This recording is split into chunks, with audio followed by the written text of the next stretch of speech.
Welcome back, everyone. We're diving into something a little different this time. Oh, Yeah, a listener sent us a whole bunch of stuff on Side Sepanta Pouya, okay. a full-on dossier, CV, portfolio, his LinkedIn, even a transcript of some Persian YouTube video. Wow. They clearly want the inside scoop on this senior product designer, Sepanta Pouya. Sounds intriguing.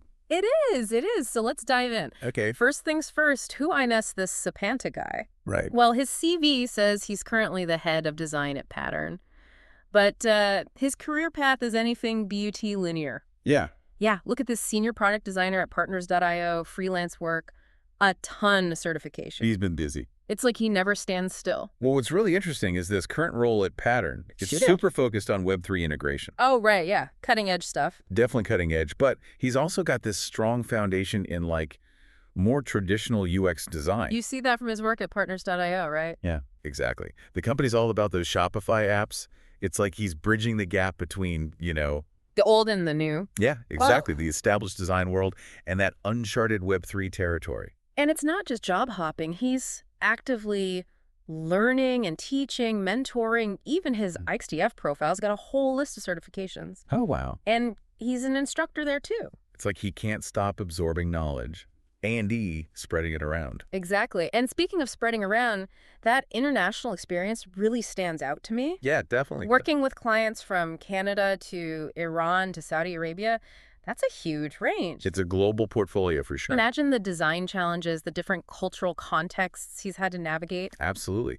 You have to understand, it's not just about the language barrier. No. It's about the different ways people think, how they interact with the world. Totally. It's not just about making a website look pretty. It's About the whole experience. yeah. Understanding how someone in Saudi Arabia might experience a website differently than someone in Canada. Exactly. It's fascinating. So we've established Sepanta as well-traveled, super skilled, and always learning. But what about his design philosophy? Like, what makes him tick? Good question. His Medium articles and portfolio website give us some clues. Oh, yeah. He seems really big on finding inspiration outside the screen, like art, nature, even historical design. I love that. Yeah, it's so easy to get caught in that digital echo chamber, but he's out there. Smelling the roses. Literally. And then figuring out how that translates to a better user experience, it's awesome. He wrote this piece, Rekindling Creativity, encouraging designers to step away from the computer. Oh, I gotta read that. Yeah, it's good stuff. And he doesn't just stop at the inspiration, What do you mean? He wrote another article, The Future of UX Design. It's all about post-launch research. So he's not just designing and then forgetting about it. No way. Yeah. He emphasizes this continuous learning from real user feedback, even after a product is launched. That's... It's data-driven, but also rooted in empathy. He wants to know how his designs actually impact people. That's cool. So he's constantly refining, tweaking, improving based on what users tell him. Exactly. He doesn't get attached to his designs. He lets the data guide him. Exactly. And now we come to the juicy stuff, that Persian YouTube transcript. Things are about to get technical. We're going deep into the untitled UI design system, especially how it works within Figma. Oh boy. Tokens, variables, the whole shebang. He breaks it all down, even gets into the nitty-gritty of choosing aliases for components. Streamlining that design process. Yep. He's a systems thinker for sure. I get the sense he's a big advocate for that. A systematic approach to design, not just throwing things together. Oh, absolutely. Building a solid foundation that can scale and evolve over time.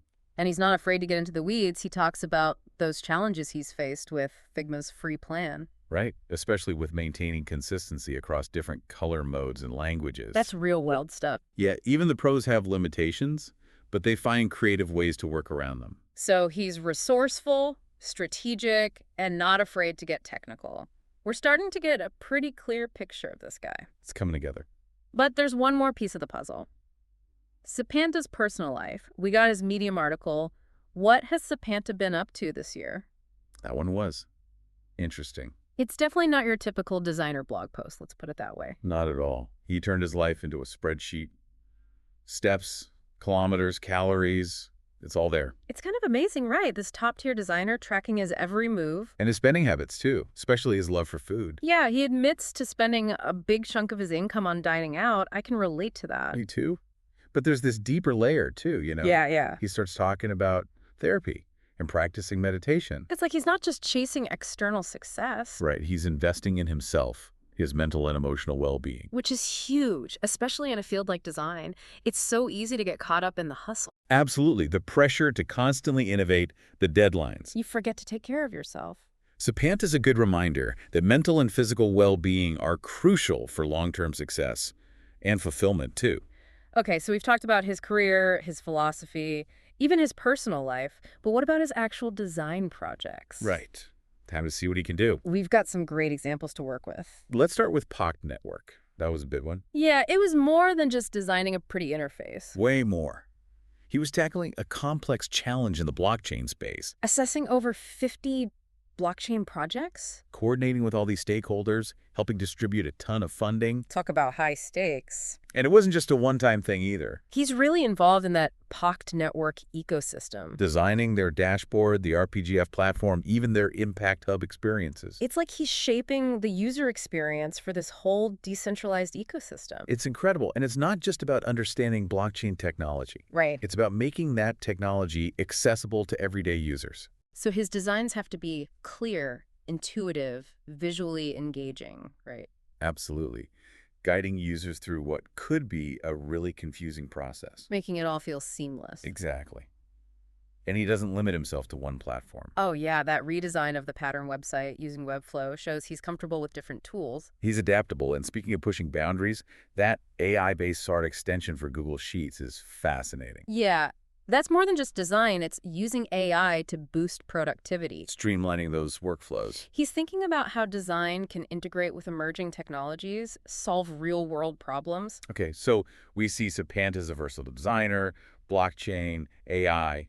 He's got it covered. But let's zoom back in on that Persian YouTube video. I think there's more to unpack there. Agreed. Even for those of us who aren't fluent in Figma, there are some valuable insights there. Like when he talks about using aliases in his design system. Ah, yes, aliases. It seems so simple, but it has huge implications. Think of it like a shortcut for your most commonly used styles. Okay, so instead of manually applying the same font, colors, spacing every time you make a button, You define an alias, like button text, that includes all those properties. it's like a blueprint for consistency. Exactly. Every button looks and behaves the same way. No need to reinvent the wheel. Saves time, reduces errors, makes the design system easier to maintain. All of that. And it's not just buttons. It works for headings, input fields, anything you use frequently. Keeping that visual harmony throughout the design. Precisely. He also goes deep on how Untitled UI handles light and dark modes. It's clear he's thinking about how users might experience his designs under different conditions. Making sure the system adapts seamlessly. And remember his comments about the limitations of Figma's free plan. Oh yeah, that was valuable, especially for designers on a budget. He shares his workarounds, his tips for staying organized, even how he manages those large files. Real-world advice from a pro. It shows that even at his level, you got to get creative sometimes. Resourcefulness is key. And, it brings us back to that global experience.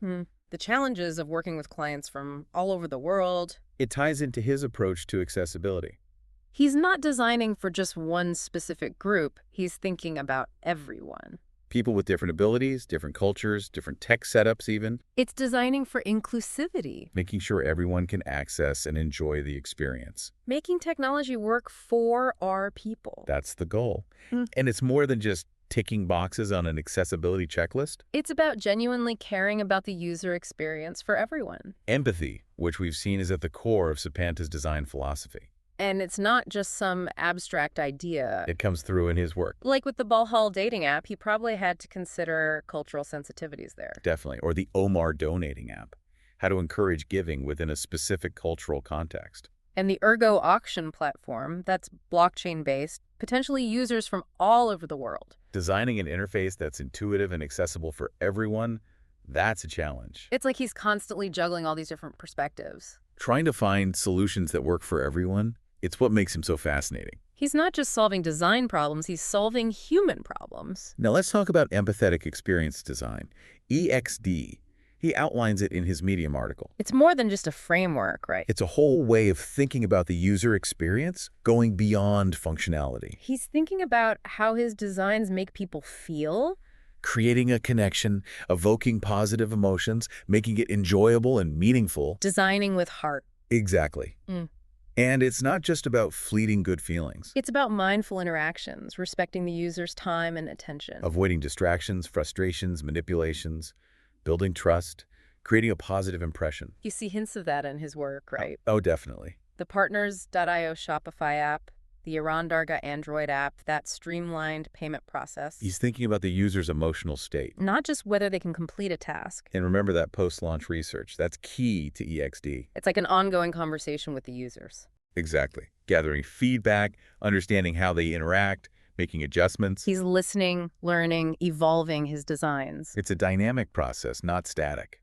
That's what makes EXD so powerful. It's not about perfection from the start. It's about creating something that can evolve, improve over time. Based on feedback and a deep understanding of human emotions. Okay, we've explored his work, his philosophy, even his life. But there's one more layer, the technical depth of his design systems knowledge. That Persian YouTube video is a goldmine. Even if you're not a Figma expert. Like when he explains primitive tokens, The raw ingredients of the design system, colors, font sizes, spacing values, the building blocks. they haven't been assigned any specific meaning yet. That's why they're primitive. Okay, so they're the foundation, and then you build on them with more specific tokens. Exactly. Semantic tokens, they give those primitive tokens context and purpose. So instead of just a color value, You might have primary button color, same color, but now it has meaning. like labeling your pantry ingredients, you know what they are, and indeed, how to use them. It creates a system, a logic, a shared language, Crucial for consistency and scalability. everyone working from the same well-defined set of tokens. Makes it so much easier to collaborate, iterate,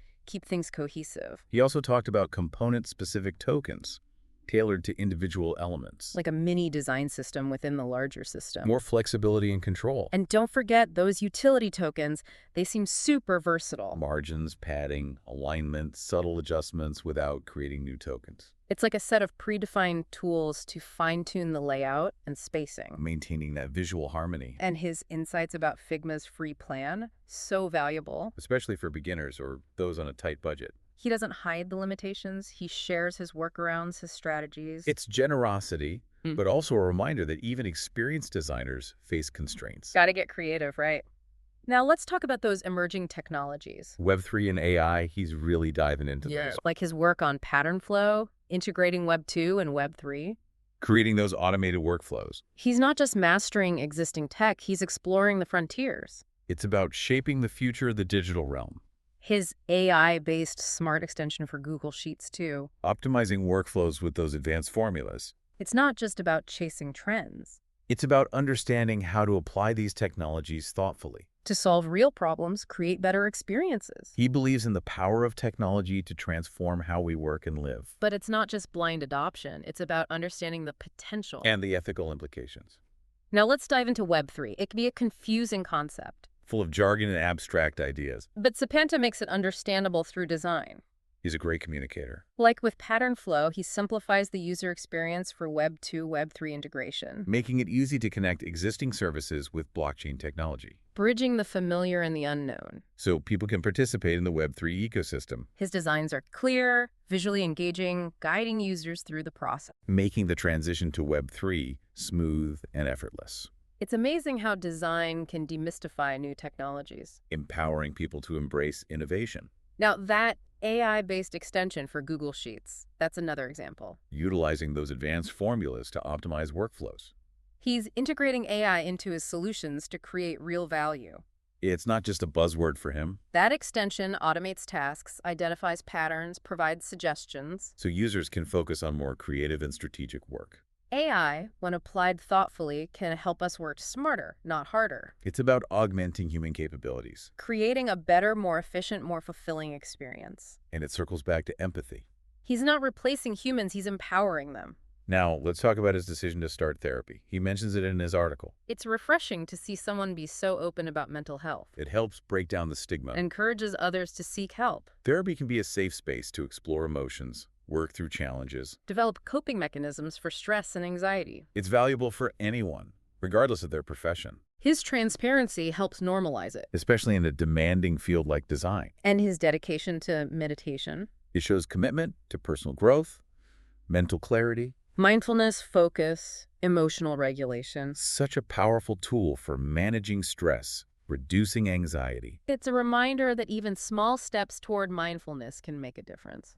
His ongoing learning through online courses, too, always expanding his skill set, It's about lifelong learning, constantly evolving. staying ahead of the curve. Learning is a journey, not a destination. And his involvement in the design community, mentoring, teaching, Hosting those design factory events, it shows his belief in collaboration, sharing knowledge. fostering the growth of the next generation of designers. He's giving back, creating a supportive environment. Now let's get back to his Figma expertise. That YouTube video was fascinating. His breakdown of untitled UI, the tokens, variables, primitive versus semantic tokens. It reveals a deep understanding of design systems. He knows how to build something robust and scalable within Figma.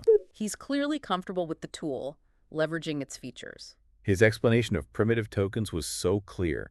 The building blocks. Raw values like colors, font sizes, spacing, the foundation. Then he explained semantic tokens, adding meaning to those primitives, Creating tokens like primary button color, establishing a clear naming convention making the design system intuitive. for designers and developers, And his discussion of aliases, shortcuts to commonly used tokens. like a template for frequently used styles. It streamlines the design process, ensures consistency, Reduces redundancy, keeps things harmonious. and how he handles color modes, switching between light and dark. Seamless, using well-defined tokens and variables. Shows he's thinking about different use cases. Designing with flexibility in mind. He also talked about the challenges of Figma's free plan. He was honest about the limitations, especially with large files and team collaboration, But he offered practical tips, workarounds, strategies, like duplicating files, using aliases across files. sharing his knowledge to help others avoid frustration. It's that generosity again, that passion for teaching.